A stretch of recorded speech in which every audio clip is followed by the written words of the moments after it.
নমস্কার প্রিয় বন্ধুরা, আজ বানাচ্ছি শীতের খিচুড়ি।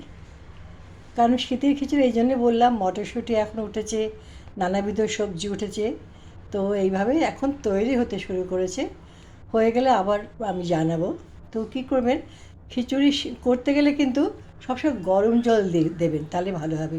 আর মশলাটা দিয়েছি টমেটো, আদা, জিরে, নারকোল।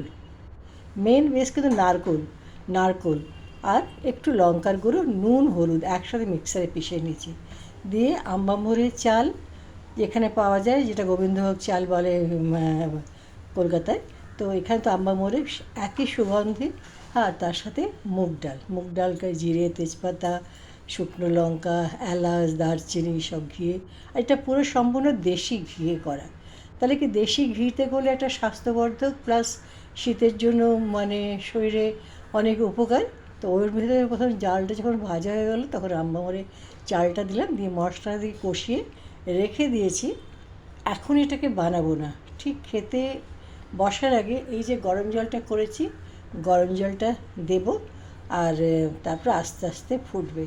আর এর সাথে থাকবে গরম গরম বেগুন ভাজা, টমেটোর চাটনি। টমেটোর চাটনিটাও করেছি, দেখিয়ে দিই যখন হয়ে গেছে। টমেটোর চাটনি, তো মনে হয় খাবারটা খারাপ হবে না।